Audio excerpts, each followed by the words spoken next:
Hello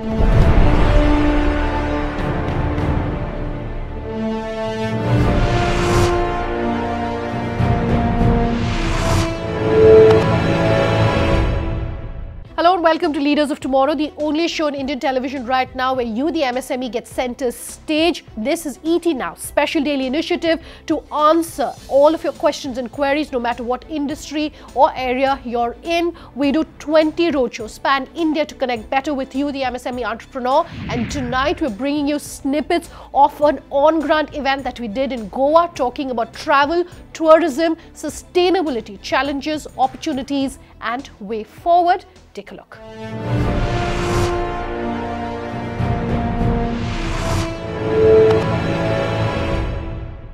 Thank you all very much once again for being with us here at the Pride Sun Village Resort and Spa. And we are of course going to be talking about travel, tourism and sustainability, the challenges, the opportunities as well as the way forward. And I want to thank all of you for being here with us this evening. Thank all of you once again for your patience and for being with us here this evening. I want to talk about perhaps what is worrying in this survey and maybe ask both our entrepreneurs to comment on it to give a sense of what is happening on the ground. The worrying bit of the headline I noticed was that we still have a long way to go. Perhaps it's no surprise, but it did make the headlines. It says that we still have a long way to go when it comes to health and hygiene, security, human resources, and tourist service infrastructure. This is just a few things which have been mentioned. What do you think amongst these are the biggest concerns right now? And how can at least maybe say one or two things for the moment should be fixed on a priority basis? I'd like to speak about, from the context of marine tourism, because that's what I work on. And I'd look at the tourist services issue. Obviously safety is a huge concern because a lot of these activities are new and not everybody who's doing it is aware of what is the best way to do it or what's the best global practice. I think the biggest challenge is lack of knowledge and the fact that a lot of what we do in this space is not content driven. So you're running a boat trip or you're doing a water sport activity, but you're doing it in a vacuum. In your training, in your briefing, in the way you're conducting the activity, there's very little understanding of the ecosystem in which you are working in. So if you truly want that activity to be sustainable and safe and global in quality, then that has to keep hand in hand. So I think a big support could be that capacity building is done for entrepreneurs. So when suppose you want to start a business like this, that knowledge, that training, that equipping people with the right skills should be done with the correct parameters in place so that we are able to go out there as more capable operators than just starting organically and then sort of muddling our way through. And I think in overall that will help the industry to be more sustainable and be more responsible. Sure. Mr. Sawant, would you agree? And one of the topics that we wanted to talk about today is sustainable tourism. But would you agree that this is the need of the hour as the Indian market is growing, that we have to look at sustainable growth? It has to be a sustainable growth. In case if it is not a sustainable growth, then probably we'll go to the peaks and fall down very soon. So it is better that we go in a slow pace. Even the rankings, what we will look forward, should go in a slow pace. Everything has to be taken into consideration while doing or projecting, taking the ecology in place. Because without that, in long term, the projects will fail. And probably even in marine tourism, as she was saying, that it is very important to take care the ecological database which is already existing, and that needs to take care, and we can continue doing that business continuously. Otherwise, probably we'll operate that whatever program what we do for 5 years and then it will die. So it is very important that the ecology is taken and it has to be a sustainable growth for any business. So Atul, where are we going wrong then when it comes to understanding coexistence, understanding responsible tourism? We have very little knowledge about the environment that's around us, and we are always talking about the development. And development is very crucial, setting up infrastructure is very crucial, but I think it's high time we start talking about environmental infrastructure that we have and understanding what is the carrying capacity of a location and which are the areas where you can build more tourism infrastructure which are the areas where we have already stressed them beyond point. And at the end of the day, the whole tourism works on the concept of the environment. So people like to see pristine beaches, and But pristine beaches have to be maintained. they have to be maintained. You can't have loads of people coming there, and better waste management policies. I think the tourism policy has to go hands in hands with the waste management policies. And we are looking at different stakeholders over here who needs to seamlessly work with each other to ensure a better state than we have currently. Okay, since you were talking about a sustainable tourism policy, I want to put you in the hot seat, Mr. Sawant. What's it going to take to have a sustainable tourism policy? What are some of the elements that the government needs to look at urgently and need to be fixed now? See, basically for tourism, I will say government needs to take care of another 4 T's of tourism. I mean to say T in terms of taxis and transport, which is one of the most important factors for any tourism destination to sustain and grow. Because finally, a taxi driver is one of the first person a person meets in and the last person to go in. So his inputs and his relation with the tourist is a very important thing. And basic tourist is the person who will make the tourism sector sustainable. Whether the place is good or bad, it is not important, but the experience is what a tourist gets in a place is very important for making that place sustainable. The second is in Goa, if you see the Goan condition, tourist transport and taxi is one of the biggest issues. Then the second one is about traffic police. If I've been moving out the whole of South India, whenever I drive, I've never been stopped by any traffic police on in the whole of south of India because I've not traveled in north. And whenever we see any car which is there parked on the roadside with a traffic cop standing, it is some tourist vehicle. So just imagine the experience that tourists will get because of this stopping. Even if there is nothing, even if they want to check papers or something, it doesn't give a very good impression about Goa and the Goan hospitality. So that is the second T that we need to take care. The third T, the government need to seriously take the issue of touting. There are so many touts around selling places, giving false hope to the tourist. And once the tourist goes to that destination, he doesn't get in. Problem is, in the industry, what we see at the moment, if a product is priced at 500, the tout or the person who gets that tourist gets more than 50 to 60% of the income of that. And finally, what the owner or the entrepreneur who have invested in that project get not even 30%. Because of this, again, he is not able to reinvest that money, improving the quality, giving safety standards, or changing the product in the years to come. So because of this, Goa also is not seeing a lot of new products coming into Goa. We are still using those 3-4 destinations what we have or the programs what we have, and we are repeating that. To sustain and to have a long-term vision with lot of more people coming, we need investors and other entrepreneurs coming with new ideas and developments which will get in more tourists. So these are the 3 T's which is an issue. And the fourth is trafficking is also needs to be taken care. You have been reading in the papers that there are a lot of trafficking that is happening. It may be drug or any other trafficking. That also needs to be taken care because that will help us to, in long term, to have a good profile of people coming into Goa. Pooja, respond to what Mr. Sawant said, but I also just want to tweak it and ask you, there is also the question of information to consumers, to tourists. How is that being addressed?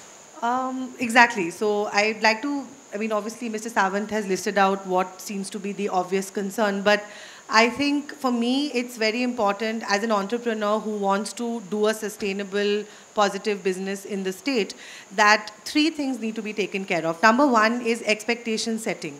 Has to be realistic. When you land in the Goa airport or you come by bus or you come by train, all you see is an advertisement for a casino or you see an advertisement for, you know, Suko Thai or something like that. But you don't see any signage about the state's biodiversity. You don't see any signage about the state's local culture, local livelihoods. So you're going in with already a preset expectation that there's nothing here apart from that. And all your tourism gets concentrated around that. Secondly, when people realize that Goa is part of the Western Ghats, which is a global biodiversity hotspot, it has 2 species of dolphins, 2 species of otters, a coral reef. Very rarely in 100 kilometers will you have all these biodiverse elements. And if you look at countries like Indonesia or Thailand, which are similar to us in their culture, in their topography, they have really maximized these natural attractions by consciously having guidelines, regulating how they are used, and protecting them and restoring them. So I would like to see a lot more of that, because yes, we must attract more tourists, but how are we going to keep that area able to service that tourist year after year, decade after decade? Because environment is not limitless. You cannot put 400 dolphin boats, picnic boats, everything into one space and expect it to keep remaining pristine and beautiful and the animals to still be there. Somewhere that check and balance has to come. So expectation setting, guidelines is very important. And the third thing is rebranding the state as a destination which offers much more than just partying or casinos, because yes, that's an element, and I'm not getting into whether that's right or wrong, but there is so much more that Goa can offer and so much more that people can learn, and we are missing out on that knowledge-driven tourist who is not choosing Goa because they don't even know that Goa has all this.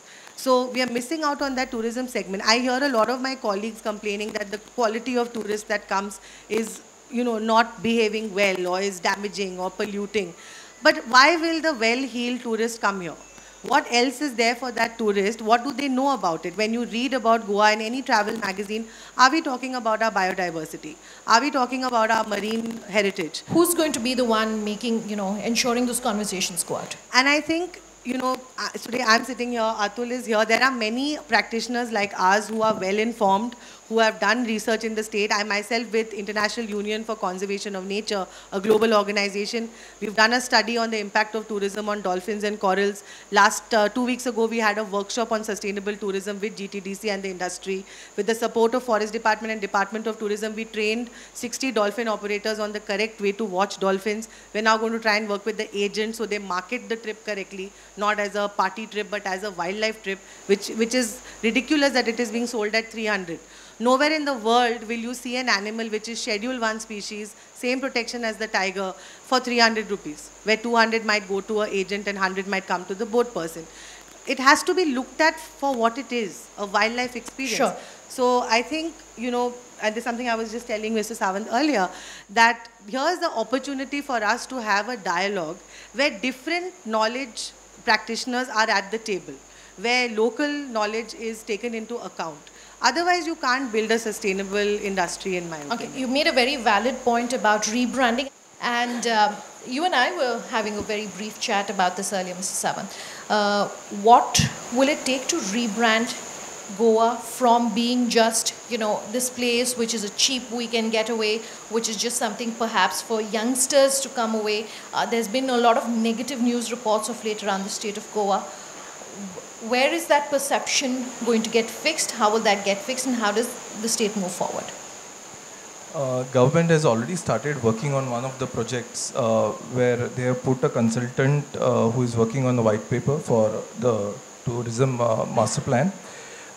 This plan also needs to get in the inputs from the local stakeholders, so that local points, whatever are there, are taken care of.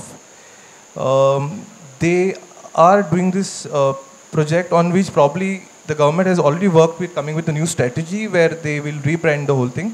But as an industry stakeholder, independently, we are also trying to brand Goa in terms of a different destination that can happen. It is taking time, but it will take some time for the whole image of Goa to change.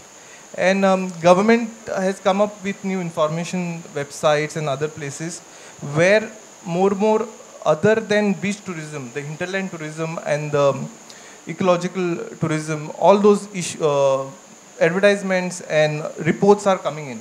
So this is also helping the tourists to come to know about the new developments happening in Goa. All right, time for a quick break on this episode where we bring you snippets from an on-ground event we did in Goa, but we'll bring you much more on the other side. Just stay tuned.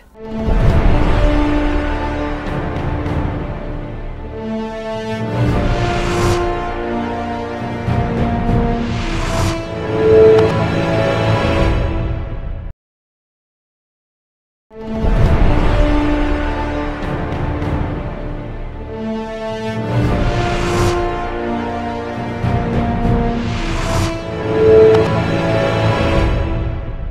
with us here on Leaders of Tomorrow, and tonight we bring you snippets of an on-ground event that we did in Goa, where we had about 150 entrepreneurs come in to talk about some of the issues which are pertinent to them. Take a look at some of the snippets of a panel discussion that I did earlier. I want to ask you, Atul, picking up from where, what Pooja was saying in terms of the rebranding, but I want to ask you, is a rebranding necessary? Yes, I would say rebranding is very much necessary because right now, as you said in your inaugural speech, you can't think of coming and working in Goa. That's first thing. All you think about is partying and relaxing. That's what people think about Goa. And when I tell them that we are working on otters and these are the animals that are there in Goa, and majority of the people are surprised that there is wildlife in Goa. So Goa has a really good diversity of wildlife, but that's not known to anyone. So in a way, it works for wildlife that is not known, because if you have uncontrolled tourism, then it doesn't remain the way it is. So, but in a way, the brand that Goa has currently, the way it's looked at by people, it's just coming out there for leisure, that's a very limited scenario, because there's a huge potential for people to come, relax and enjoy some time on the beach and understand a bit about the environmental side or ecological side or hinterland tourism. It's something that we offer people. We offer people to participate in our conservation and research work that's ongoing. So in addition to having the normal tourism activities, these are the new kind of activities where you learn about your environment and you go back.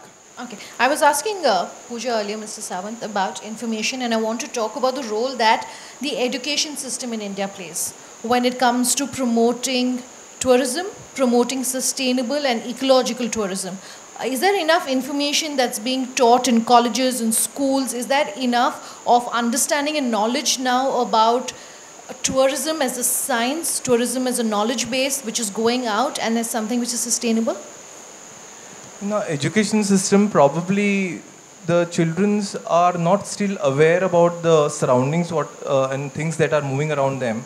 So it becomes very difficult for them to understand what is a sustainable tourism, or what are the various ecological parameters one needs to look at, or what are the various things they can do and see in a particular area.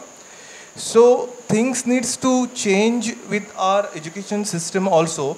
Talking about just changing education system is just a blank statement. It's very difficult, but people will get aware in the years to come. I think people are now getting hooked to internet, and more information students and kids are getting.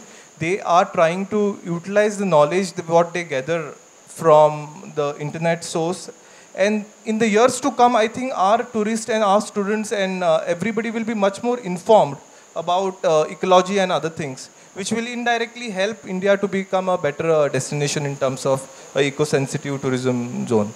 Okay, while I'm addressing this question to Mr. Sawant, I would like for both of you to respond as well. The reason I asked you that question is because we get a lot of feedback from entrepreneurs who write into us, call us, reach us on social media, who say that the quality of workforce which is entering any industry, and their specific industries, depending on which industry they are, can range between 10 to 25% of people who are coming in who are the only ones who have the required skill sets. So out of every 100 students who are passing out of colleges, entering companies, only 20 of them have the skill sets which is really needed. How will that change? It is a very serious issue, and Prime Minister is also working on the same issue to sort out with Skill India, where he's trying to skill not only the Indians for the Indian companies, but he's trying to see that the 70 million workforce, which will be coming almost every year, to go to the other countries. So this is a very serious issue about we getting non-skilled people in the industry is very true. And with more focus on skilling and other practical knowledge which is being imparted to the student will change the situation. But things won't move very fast, but a lot of work has been happening on skilling of people. And in due course, I think we will get better workforce. Issue is there today, but things will improve. I can add to that the gap is not just in the education system, it's also in the certification process. For example, if you want to start a dolphin trip in Goa or a coral trip or whatever, you don't need to have knowledge of the species. That's not part of the certification process.